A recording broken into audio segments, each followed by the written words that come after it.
Então, a filosofia espírita, ela usa os conceitos da filosofia que todos nós utilizamos normalmente para tentar explicar as questões do dia a dia, da nossa vida, mas amplia esse conceito. No aspecto religião, ou aspecto religioso da doutrina, realmente nós somos completamente diferentes das religiões tradicionais.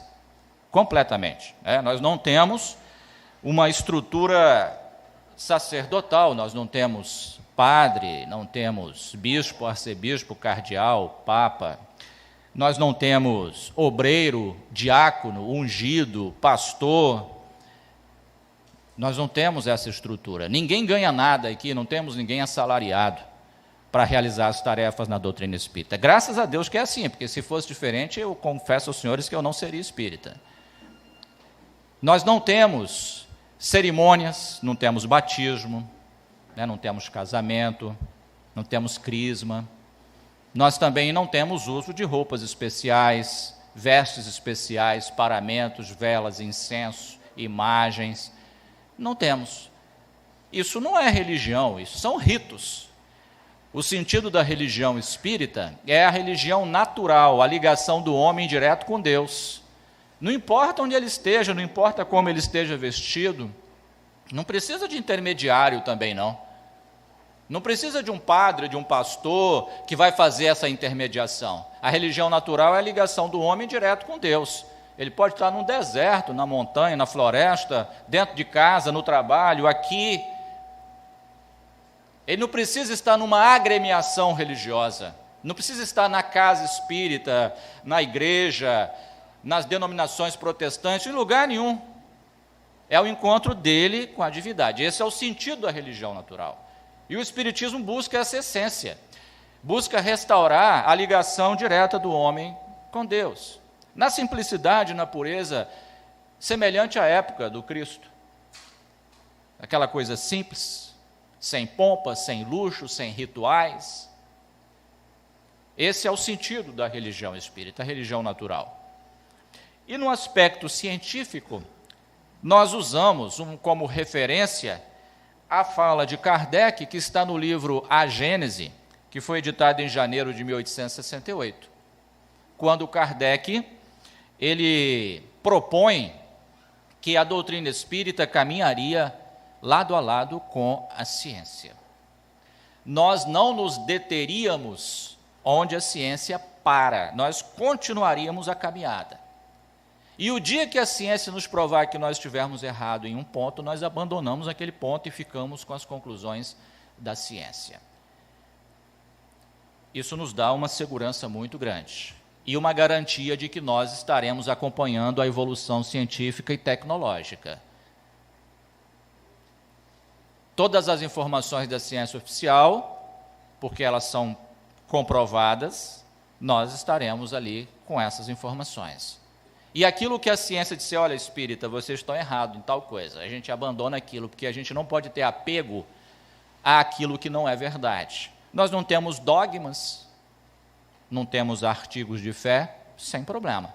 Porque as religiões dogmáticas, elas causam sempre problema com os conceitos científicos. Por quê? Porque o dogma é uma verdade irretorquível, uma verdade que não pode ser contestada. Aí vem a ciência e prova, está errado. Eles preferem ficar com o dogma do que ficar com a conclusão científica. Aí não tem jeito. Como é que faz o casamento, então, da ciência com a religião desse jeito? Impossível. Impossível. As religiões dogmáticas, elas já são separadas por natureza da ciência.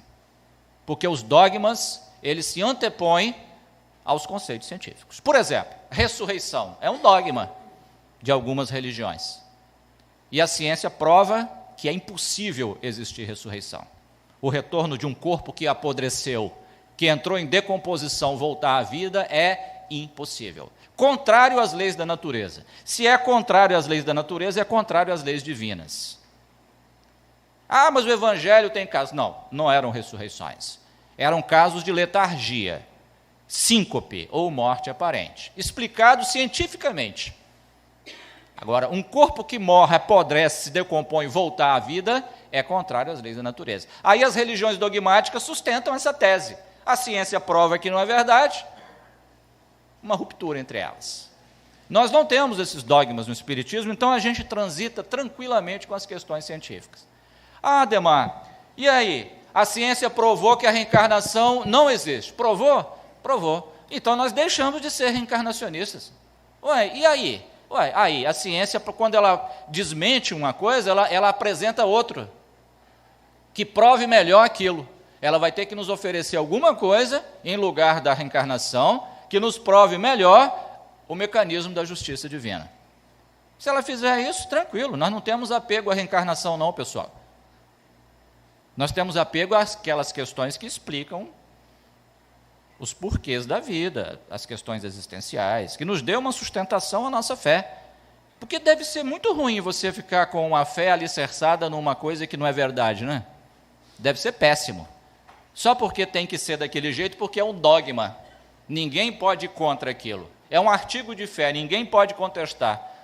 Ah, isso é muito ruim, acreditar numa coisa que a ciência prova que está errado. Então, nós não corremos esse risco, porque, no princípio, nas obras básicas, no livro A Gênese, Kardec deixou isso bem claro. Se provar que a gente está errado, a gente abandona aquilo. Aí alguém pode falar, mas espera aí, a ciência não provou que tem espírito, e nem provou também que tem um mundo espiritual, e vocês acreditam. Nós acreditamos baseado no empirismo científico. O que é o empirismo científico? É o seguinte: a gente acredita por uma questão de dedução, de análise, de conceituação. Por quê? Porque nós não temos ainda tecnologia suficiente para dar comprovação a essa crença. A culpa não é nossa que acreditamos. A culpa, por enquanto, não é bem uma culpa. A falta de condições, melhor dizendo, por enquanto, é da ciência, que não tem ainda tecnologia suficiente para comprovar a realidade do mundo espiritual, a existência do espírito. Então, nós estamos acreditando nisso baseado em análises que nós fazemos na manifestação dos espíritos nas sessões mediúnicas, na materialização dos espíritos usando ectoplasma, nas informações psicografadas nos dando conta da realidade do mundo espiritual, porque ainda não tem instrumentação para fazer essa mensuração. O dia que desenvolver esses equipamentos que possam mensurar, medir, testar e comprovar, ótimo, está aí a comprovação oficial daquilo que nós acreditávamos baseados no empirismo científico. Se não comprovar, se negar, a gente abandona aquilo. E tem o que, então, em lugar disso? Vai ter que oferecer alguma opção. É assim que funciona o mecanismo da coisa.